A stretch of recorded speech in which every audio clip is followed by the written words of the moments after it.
We're going to go ahead and get started with this evening's program. What I'd first like you to do is just welcome Bishop Holly back to the podium and thank him for the beautiful liturgy that he celebrated for us, and then we'll continue with the program. So Bishop Holly.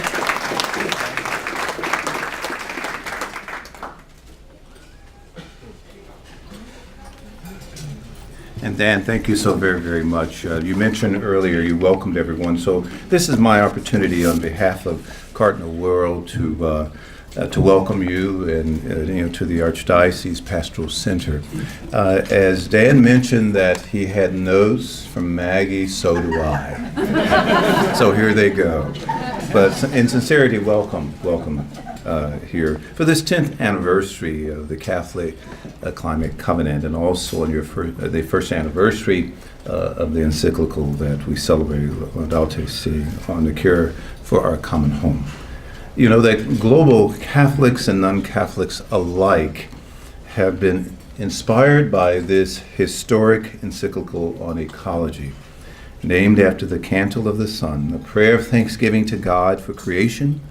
The encyclical on ecology has inspired us all to take up the Holy Father's invitation to respect and to care for God's creation, our earth, Mother Earth. And so in devoting an entire encyclical to this to the environment and calling us to care for creation for all generations, the Holy Father has highlighted a bedrock teaching of the Church: respect for human dignity, as well as a healthy ecosystem, are vital. Care for creation and care for the poor and vulnerable are all linked together. The Holy Father reminds us pollution, desertification, deforestation, water shortages, displacement of people by the depleting of resources, and environmental change have had a profound effect on the members of our human family, especially the poor. And so 10 years ago, the Catholic Climate Covenant was formed with the support of the United States Conference of Catholic Bishops and the National Religious Partnership for the Environment to address a growing ecological awareness and the need to encourage a further embrace of Catholic social teaching on ecology within the Church in the United States. And so by creating a productive partnership with the national Catholic entities, the Covenant continues to fulfill this mission to encourage broad, deep, and faithful activity in every corner of the Church. And so Pope Francis has added a sense of urgency, as we know, in this awareness of the release of this great encyclical for Catholics and non-Catholics. How wonderful that is. I don't know about you, but whenever I travel, I always meet people who are just astounded by this Holy Father and how broad he is in terms of his faith and reaching out to so many different people, Catholics and non-Catholics. And especially, the non-Catholics will say, that Pope of yours, Francis, he is really something else. And I said, I know. So he's inspired us to become involved in the awareness and taking action in terms of the ecology issues and climate change. And so as this gathering this evening is most certainly reflective of the collaboration of the Catholic Church throughout the world that has helped us to support that call from the Holy Father. So to meet this increased interest and raise further awareness among the Catholic communities and their desire for guidance, the Catholic Climate Covenant has spawned new programs and deepened, as you know, existing partnerships. For example, the Feast of St. Francis program, a 90-minute program for the parish on the cure for the environment. The Covenant launched for the first time an Earth Day Guide, which I am told had over 1,100 downloads this past spring. How wonderful that is. It is just really great. And resources. Resources created by the Creation Care team were launched last year in celebration of the encyclical. And today, over 300 parishes across the country, including several here in the Archdiocese of Washington, have signed up to receive these resources. And the number continues to grow, and how wonderful that is. And so I'm told there are even more parishes overseas that have requested these resources as well. And so many of you know that when the Holy Father released this encyclical, Cardinal World, and Archbishop Kurtz, the president of the USCCB, held a very widely attended press conference at the National Press Club to introduce it to the U.S. audience. So here in the Archdiocese, many of our parishes also have environmental justice teams.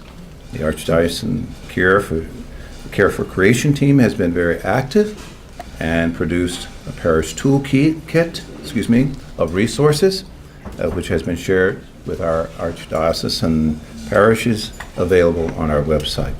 So much has been done, and over the last decade, and there is much to be proud of this evening. And of course, we all know that there's much more work that needs to be done as well. And so let's take this evening to celebrate, to be able to really say, thanks be to God for the great accomplishments that have occurred, and to look forward to the future as well. So I wish to take this opportunity again on behalf of Cardinal World and all of our bishops to congratulate you, Dan, for your leadership and as a founding executive director of the Catholic Climate Covenant, and to your certainly dedicated staff. And congratulations for 10 years of faithful service, and thank each and every one of you for being here this evening, and may God bless you. Thank you so much, Bishop Holly. So what we want to do tonight is give you a little taste of kind of the history of Catholic Climate Covenant, kind of present realities that we're facing through one of our partners, and then I'll come up at the end and tell you a little bit about what's going to happen in the future. But let me introduce a very dear friend, a colleague, a mentor, John Carr, who many of you know, to talk a little bit about some of the origins of the covenant, and frankly, I don't know what else he's going to talk about, but I'm sure it will be interesting, and I'm sure that there'll be a jab or two at me, and that's just fine. John is there's a fuller bio in your program, but John is currently the director of the Initiative on Catholic Social Thought and Public Life at Georgetown University. So, John.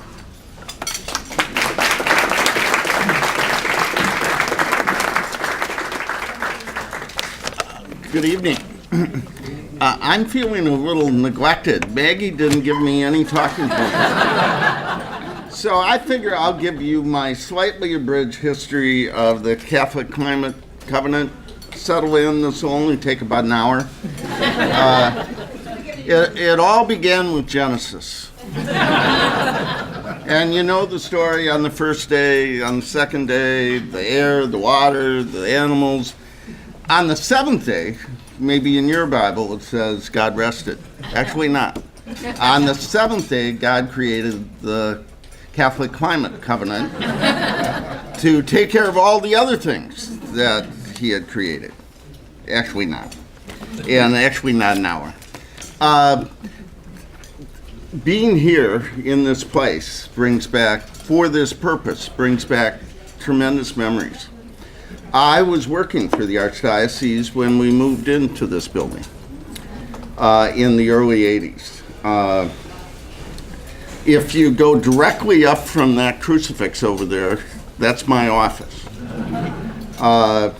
It was one of the greatest experiences of my life. Working with Cardinal Hickey, who had a passion for justice, for racial justice, for immigrants, the renewal of Catholic charities.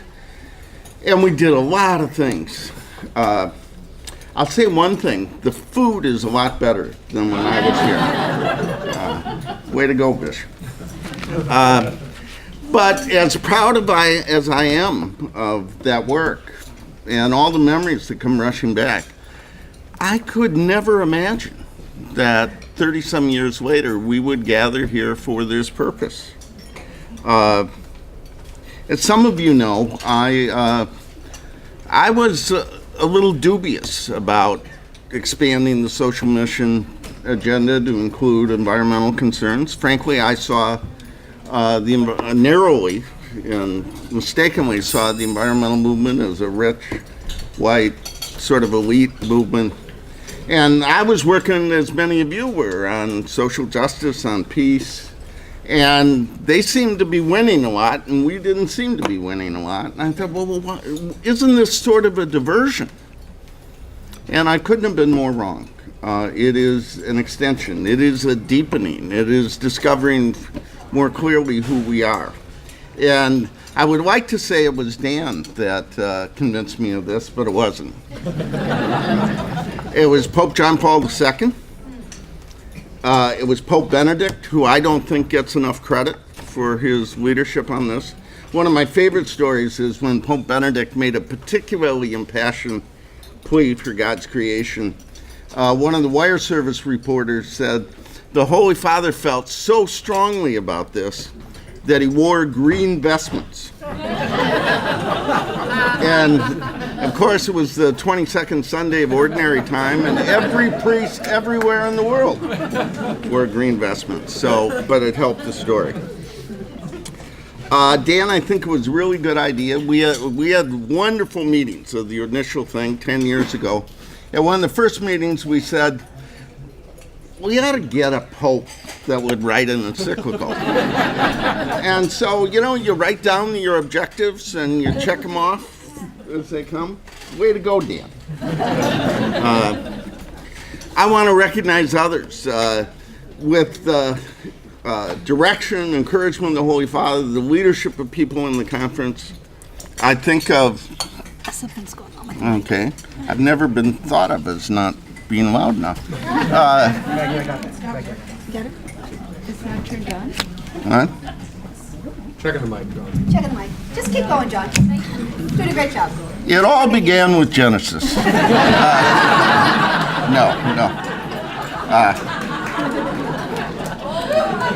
But the conference took this on. Walt Grazier is here, Father Drew Christensen, Renewing the Earth. I still think it's a very powerful statement.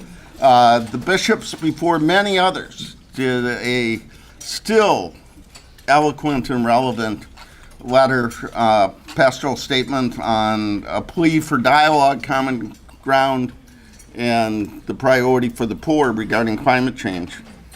And we did lots of really good things. And I remember going from office to office on the Hill. I remember one senator said, it sounds like you're talking about sacrifice. And he says, sacrifice doesn't poll well. This is a Catholic senator, and I said, think of it as a very long Lent. But we were doing a lot, and I think having some impact, but there was something missing. And it was an organized voice of other organizations, of Catholic lay leaders, mobilizing our institutions, educational, charitable, healthcare, all of them, to support a truly Catholic perspective on this. I think we have something really distinctive to add, and that is pulling together care for God's creation and care for God's people, especially the least of these. And that has been the genius. That has been the mission of this coalition, at first, now covenant. I think it is the right mission. I think it was the right time then. It is even more right now. And I think with Dan and his colleagues, we have the right leadership. There are lots of people spread around the room who have done a lot to advance this mission. But we owe a huge debt of gratitude to Dan and his staff and the leaders. And I would ask you to join me in thanking them.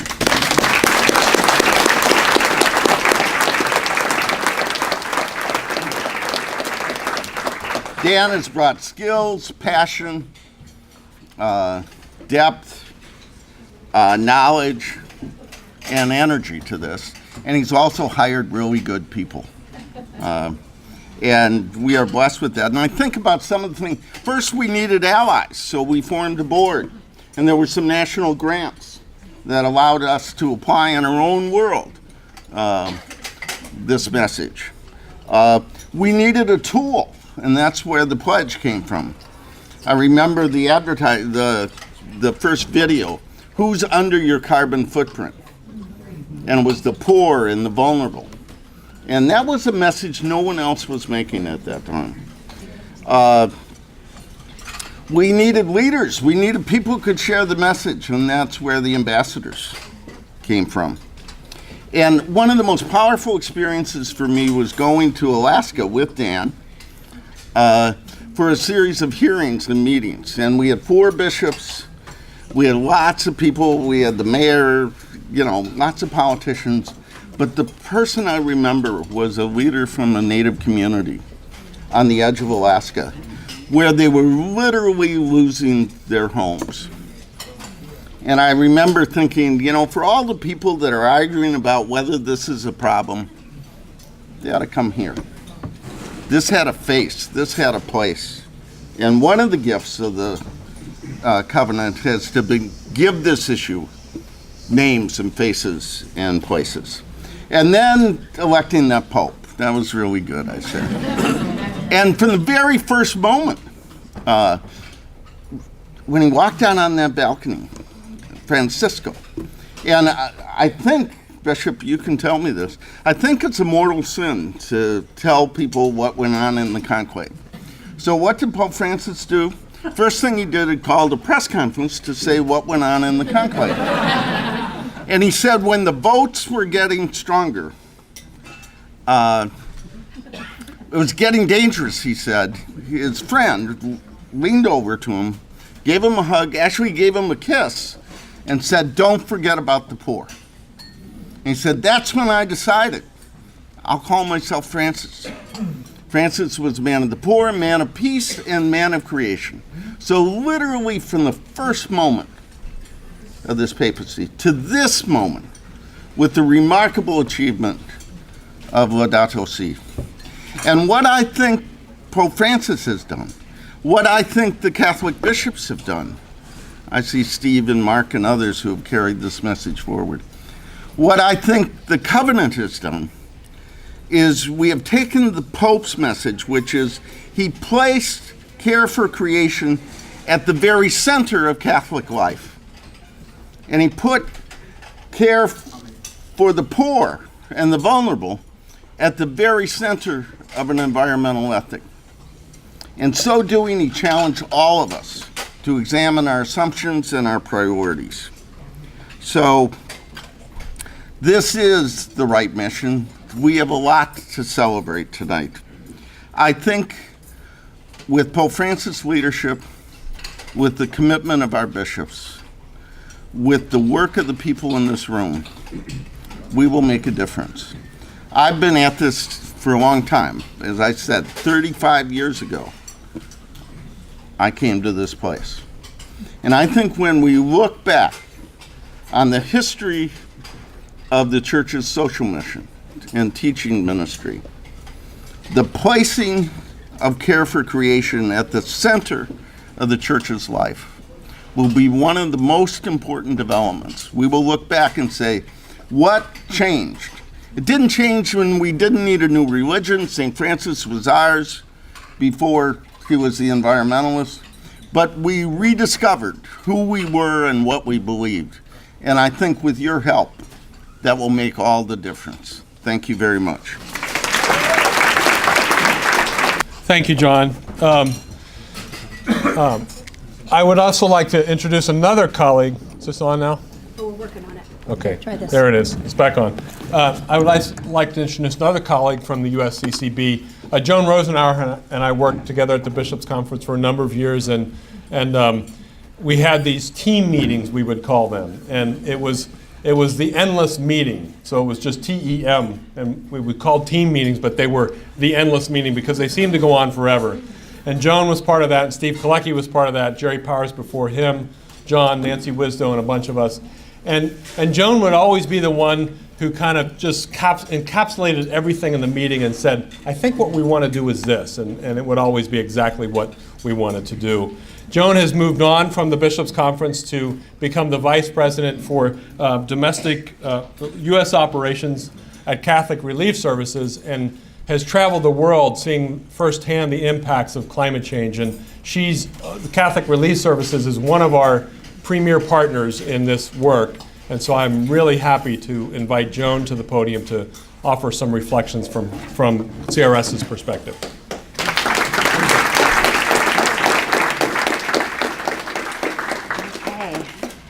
Maggie, I lost your notes for me, so. There you are. Okay, it's really an honor to be here with everybody who is a part of the Catholic Climate Covenant and a part of the process of bringing the church together, because how could we not seize this moment and celebrate 10 years and figure out how to move forward as a community of faith that has so much to offer the effort to address environmental degradation and climate change and all the things that the Catholic Climate Covenant has worked on.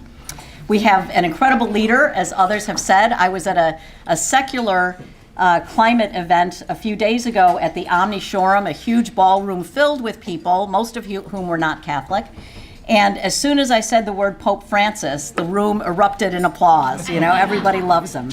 So we've got a fabulous leader, as others have said. We've got incredible, coherent teaching about how to think about the issues of the environment and climate change and the poor and how all of that intersects and is connected to our relationship with God. And then we have incredible experience to bring to this debate. And that experience, sometimes we see it when Catholic charities and local parishes are responding to flooding in Texas or the storms in Louisiana and various parts of this country. But we also see it in Catholic relief services around the world. We have the experience of how environmental degradation and climate change is already a reality. A lot of times the debate about climate change is about what we have to prevent from happening in the future. And I think part of the story that hasn't gotten out enough is that it's not just about preventing the future. It is about responding to what is already happening now and some of the real suffering that our brothers and sisters are facing around the world. And so Dan asked me to share a little bit of that because that's something we deal with every day at Catholic Relief Services.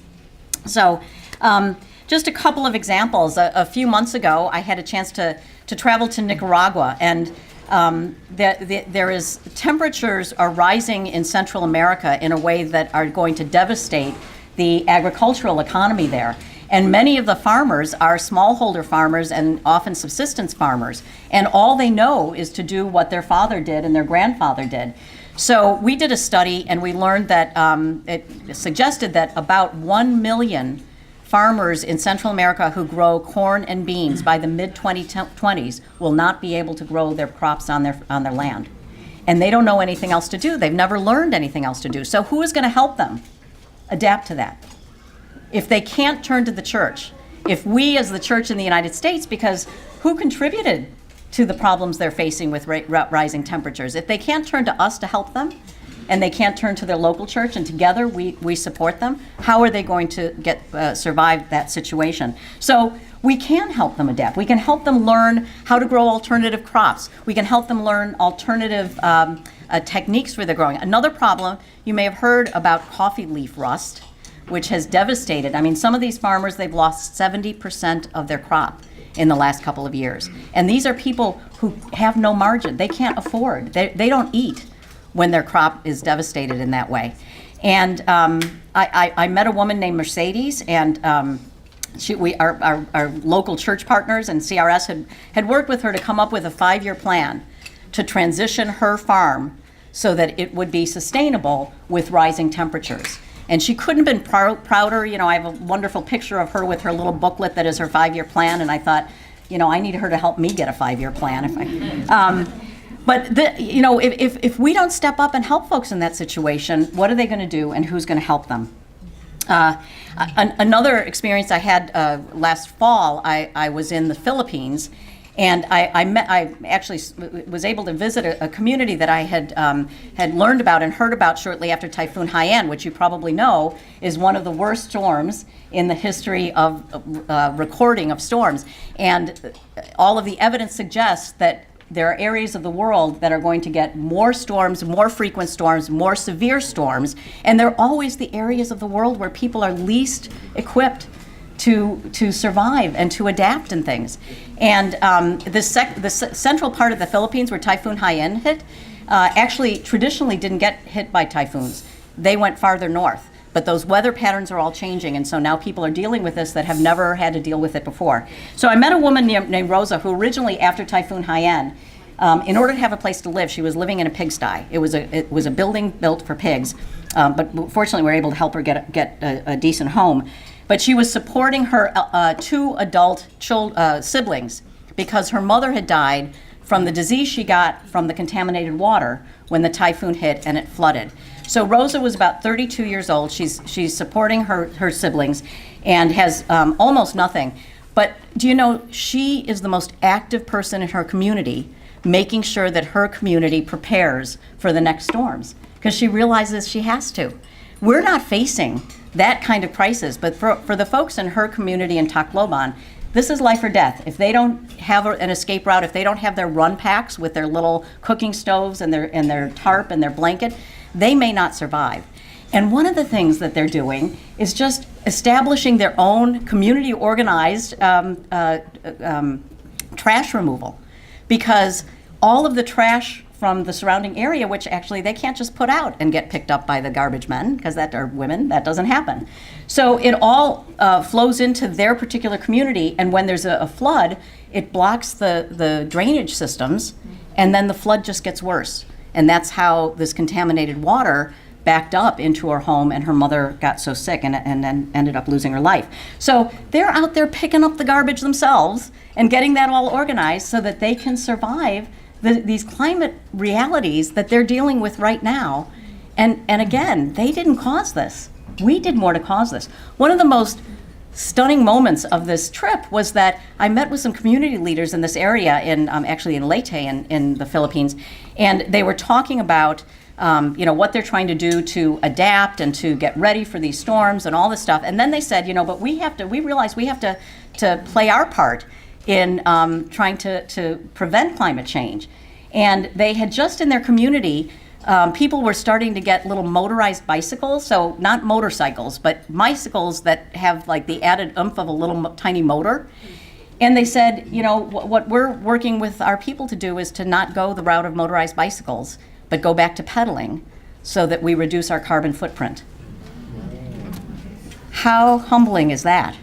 I mean, if they can do that, how can we not step up and figure out what we can do to reduce our carbon footprint and to play a role in this? And I think the great thing about the Catholic Climate Covenant, and why we're so enthusiastic about being a part of it, is that it brings the Catholic community together. It brings all of our experience. It brings our teaching. It brings leadership. It brings our institutions together.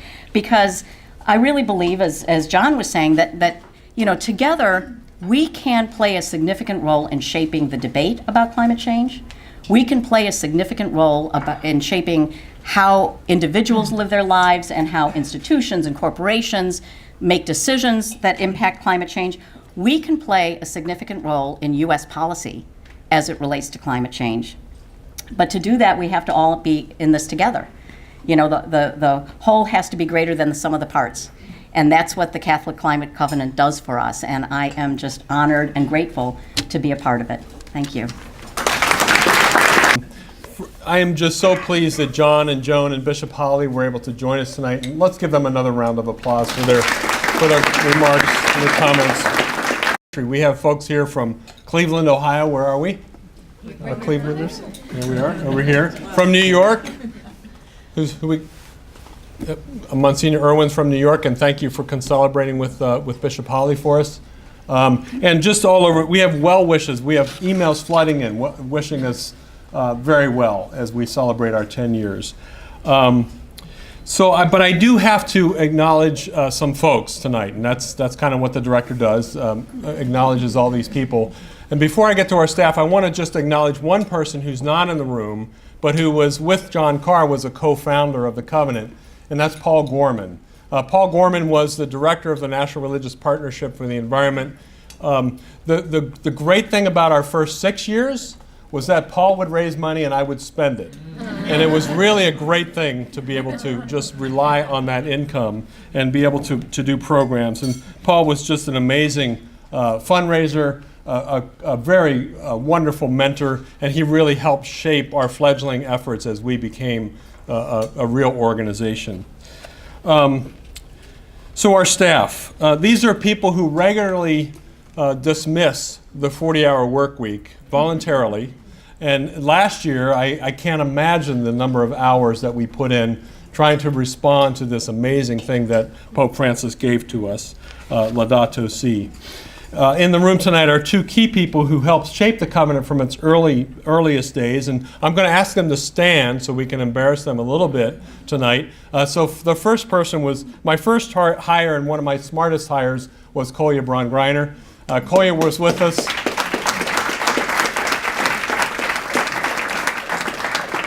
Kolya was with us for 7 years and did some really hard things like getting a database and developing websites and trying to keep me on track. And she did that with a smile and professionalism. She left us a couple years ago to move on to other great endeavors still in the environmental world. And then we, after several years of, well, maybe months, it's just felt like years of pestering me, Dan DeLeo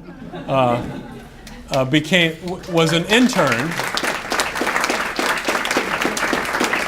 Dan was an intern for us for a while. We still pay him an intern's salary, but as he likes to say, he's our free safety. He does anything we ask him to do with joy and enthusiasm, and he holds down our single-person office in the Archdiocese of Boston. So Dan is also a PhD candidate in theological ethics, and surprise, surprise, he's focusing on Laudato Si for his dissertation.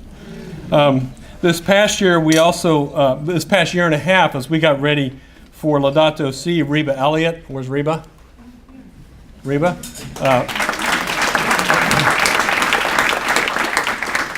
Reba joined us and was just an invaluable part of our staff, juggling multiple tasks as we frantically tried to figure out what we're going to do with Laudato Si, and then all of the follow-up that happened after Laudato Si, and many of you followed that with us. Reba left us a few months ago, also continuing to work in the environmental arena, so we're very grateful for her.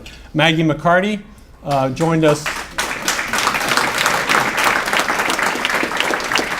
Maggie joined us last August as our Director of Development, and was totally in charge of tonight, thankfully, because if I had been in charge, it wouldn't have gone nearly as smoothly. So let's give Maggie a big round of applause for that. Wesley Cocozello has probably the hardest task in the office, which is to keep me on task and on schedule, which he'll tell you is pretty tough job. But thank you. And Wesley also joined us last summer. Robert Christian, where's Robert? Robert runs the Millennial Magazine, and he updates our Facebook and Twitter feed every day. So you can thank Robert for that. Artaza Aragon, where's Paz? Paz joined us in the fall last year to run our Creation Care Team program, and she's the one who does all of our communications to our supporters in the field. And we have 3 summer interns this summer. One of them is here. Catherine? 2 of them are here. Oh, 2 of them are here. Oh, I'm so sorry. Introduce yourselves. Catherine? And Lino. Thank you so much. They have also been working hard on the Gala. That wasn't in my notes, Maggie, that you wrote for me. And finally, there are 2 staff who will be leaving shortly. Both Lonnie Ellis and Rich Morales will be leaving us. They claim they found work that's equally fulfilling. I've questioned whether that's going to be true. And I begged them to stay. It wasn't pretty, actually. I was sobbing. I had cash coming out of my pocket. I was on my knees, hanging onto their ankles, but they still are going to leave. Rich Morales jumped in actually at the beginning of the year to help organize some of the work that we're trying to do with the Hispanic Catholic community. He's helped to organize our Virginia work, and has jumped in with lots of tasks that we needed done around this amicus brief that we helped to file on the Clean Power Plan and many other things. Where is Rich? Oh, there he is, Rich. Rich will be heading to the PICO organizations, where he came from. So we're pleased for Rich and sad at the same time. My right hand, my left brain, And now one of my dearest friends has decided that he's going to venture out on his own too. And Lonnie Ellis will be moving on in July. So when Lonnie came to me a few years ago, he said, I want to do this work. And I said, great, Lonnie, we don't have any money. And he said, I will work for free for 3 months. And if I don't raise my own salary and money for the organization, nothing lost, right? I said, right. So he did it. So Lonnie has been just an amazing colleague, amazing friend, and if any of us have put in the time to produce the work that we did around Laudato Si, it was Lonnie Ellis, and we're going to miss him dearly. Lonnie's going to work creating his own organization to assist under-resourced Catholic groups with media communications around social justice work. So if you want to talk to him during the evening and say, what are you doing? That's fine with me. We'll try to see if we can keep him. Some of our staff have also brought their partners and spouses to this celebration. My own patient, kind, and patient sweetheart Susie is here in the blue dress back there, as well as my little boy Zach, who needs a haircut. What a dad thing to say, right? Much of our success really comes from the advice and activities and enthusiasm of our 14 national Catholic organizations who are members. And many of them, some of them couldn't be here tonight, but many are. So I just want to introduce some of those folks. Julie Trocchio from the Catholic Health Association, right here. Kathy Brown and Scott Hurd from Catholic Charities USA. The chair of our steering committee is Steve Kalecki from Justice, Peace, and Human Development. And Marianne Comfort from the Sisters of Mercy of the Americas. And Father Michael, who's representing the Franciscan Action Network tonight. And I really hope I didn't miss anybody. Did I miss anybody? Okay, good. Not here tonight, but John mentioned them, are our Catholic Climate Ambassadors. So in 2010, we trained 24 Catholic Climate Ambassadors. They had to apply to the program to get in, and we trained them with bishops present to go out and give talks about the Catholic approach to climate change. 16 of them are still very active. They're going to parish halls, to school buildings. They're talking to anybody who will listen about the Catholic teaching on climate change. And thousands of people now know about the Church's position on the environment and climate change because of them. So they're not here tonight, but we need to give them a shout out and a round of applause. And finally, thank all of you for coming tonight. This has been successful beyond my dreams. I didn't know we had this many supporters and willing to put down $125 for a ticket. So thank you all very much, and we're just so grateful that you're here. And all of this work would not be possible without you. So thank you so much for coming tonight. Okay, so John Carr talked a little bit about the Covenant's founding and beginning years. Joan shared some of the great work that Catholic Relief Services is doing and some of the real impacts of climate change today. What I'd like to do is tell you a little bit about some of the things that are coming up for the Covenant. Very exciting projects and programs. Besides our bread and butter programs that you all know, the Feast of St. Francis program, our Care for Creation teams, we have a few initiatives that I want to announce tonight. With the USCCB and experts, we're developing a pastoral training program where we hope to go to maybe as many as 24 dioceses over the next few years to train, to offer a service to pastors to enable them to feel more comfortable talking about this issue of climate change, this issue of how do we implement Laudato Si. We hope to reach at least 500 pastors about this and give them the tools and resources that they need to go back to their parishes, to form creation care teams, and to really work to try to implement Laudato Si. So we're very excited about that. This summer, we're launching a pilot program within the Archdiocese of Cincinnati to try to help parishes lower their carbon footprint. how can we help these parishes save energy? Archbishop Schnurr has agreed to do this. It's a pilot program that we're testing. We just received funding for it, so we're very thankful for that. The idea is simple. There's enormous savings that could be done in parishes and schools just by simple conservation measures.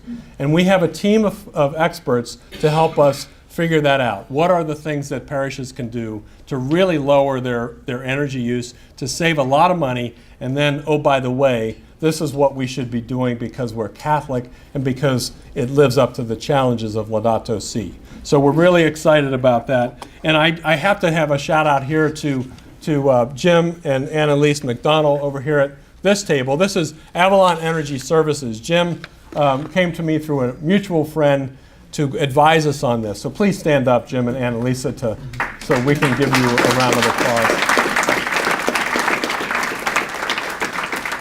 This could be really big, folks. I mean, there are 70,000 Catholic-owned buildings in the United States. 70,000 buildings. If we could reduce the impact, the carbon footprint of those buildings by just 10%, think of the amount of CO2 that we eliminate from the atmosphere. And think of the amount of savings that they'll have to do more projects that could save even more energy, or hire a youth minister, or do some other great thing in the parish because they now do not have to spend all their money on energy bills. So we're really excited about this program. And thirdly, we are moving, believe it or not, into a new structure. So we have for the 10 years that we've been in existence, have been fiscally sponsored by a couple of organizations. The first one was the National Religious Partnership for the Environment, and the last one, or the one that we are currently with, is Catholic Rural Life, one of our partners. We're going to become our own 501c3. Isn't that exciting? So we filed the paperwork. We're waiting for the IRS to figure out when they're going to actually give us that designation. And then we'll have all of the joyful things that come with being our own 501c3. Joyful things, like keeping our own books, like filing a 990, and like having a board. And actually, we are excited about the board. And several of the members of our inaugural board are in the room tonight. Joan Rosenauer is going to be on our board with us. Steve Kalecki, by virtue of the fact that he's chairman of the steering committee, is going to be on our board. Bishop Richard Pates from Des Moines, Iowa, is our first bishop liaison. He's agreed to do that. He doesn't know what he's getting into, but we're thankful. And Sister Pat Talloon from Catholic Health Association has agreed to join our board as well. She's been an ethicist with CHA for a number of years, and she has agreed to join the board. So we're excited about that. So let me wrap up. So 10 years we've been at this. Where has the time gone? This year alone, thank you, Pope Francis, has felt like a decade. But it's been a wonderful year. As John and Joan have said, we were at the right place at the right time, and thank you, Pope Francis, really.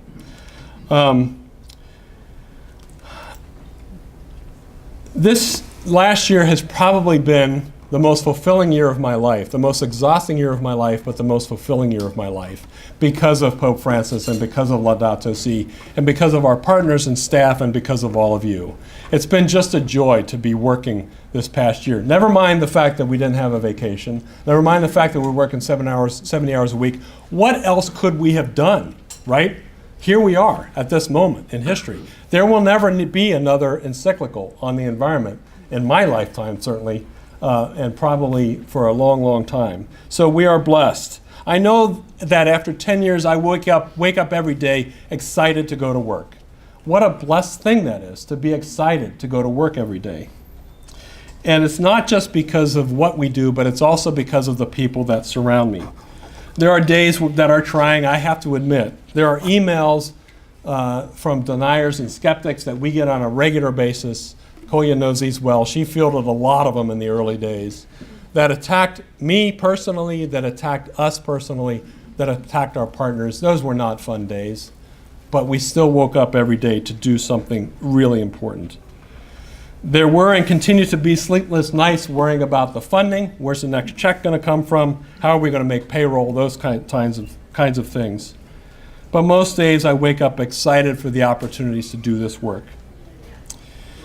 It's great to hear from parishioners excited about forming a creation care team, to learn that another university has signed the St. Francis Pledge, to share in the enthusiasm from a member of our staff who had a great idea and it was greeted with enthusiasm for a project that is now gaining an enormous amount of traction. It's also exciting to get checks from you, from partners, from grant makers. It's really wonderful to have those kinds of days. But there were a few years ago, before Lonnie came, there were days when I wasn't sure we were going to be able to make it. There were days when I was really worried about continuing this work. And I was talking about this at a family gathering, and my niece, Emma, chimed up, and she says, "Buck up, Uncle Dan." She says, "No one said that this planet-saving business is going to be easy, but I know you can do it." This is little Emma, right? So this is how me, our staff, our partners, all of you, this is how we're thought of now. We're in the planet-saving business. Isn't that kind of cool to be in the planet-saving business? We're trying to save the planet from ourselves, from our activities, from our neglect. It's not going to be easy, but I would expand on Emma's statement to say this. I heard this once from John Coleman. John Coleman is a Jesuit from California, and he was asked a question at a gathering of environmental leaders from the faith community, and they said, "Father John, what if we're not successful? What if we can't stop this climate change business?" And he said, "That's the wrong question." He said, "The question is really, were we faithful? Were we faithful to what the challenge presented? And have we done right by what God has asked us to do?" I think that's the question. So we have 10 years ahead of us, at least, I hope. And let's not ask so much if we're effective or fruitful, right? Being effective and generous with our time and talent is very, very important, and I hope we continue to do that. But it's not the most important thing, I don't think. I think the most important thing is not worrying about staff levels and the next big grant or the next big donation that I may have disappointed a funder or a partner along the way. I don't think it's important, but it's not critical. I try to recall Father Coleman's admonition every day. Are we being faithful? Are we doing the work that we need to do to help save the planet from ourselves? Are we being faithful to God's call to be caretakers of His beautiful creation? Are we living the gospel mandate to care for those who suffer because of our neglect? If we keep our focus on these questions, we will be successful for 10 years and beyond. I have no doubt that God will manage the rest of this, and the covenant, which is all of us, will be successful. But if you happen to have your checkbook tonight, no, thank you very much. Thank you for coming. Thank you for your support. Thank you for your love. And this is really a wonderful evening, and I'm just so happy to share it with all of you. So thank you very much.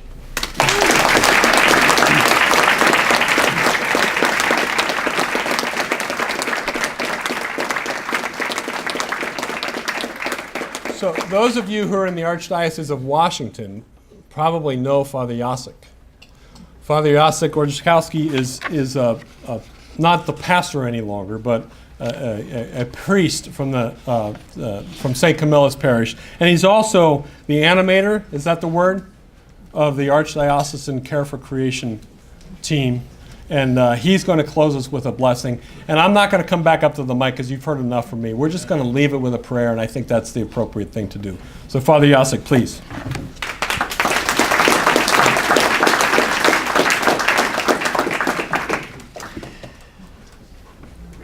Let us pray. Good and loving God, it is in you that we live, move, and have our being. Throughout the history, you have called ordinary people to do extraordinary things, to be partners with you in the ongoing work of creation, of goodness, beauty, of justice in our world. We give you thanks for bringing us together. We give you thanks for Pope Francis and his words that challenge us, that animate us to be caretakers of our Mother, Sister Earth. We ask, Lord, to give us the courage and the vision to do what is ours to do. May Mary, the Mother of God, who believed in the promise that God has given her, accompany us. May each one of us see not only the problems, the challenges that can be very daunting, but above it all, to see opportunities for us to act.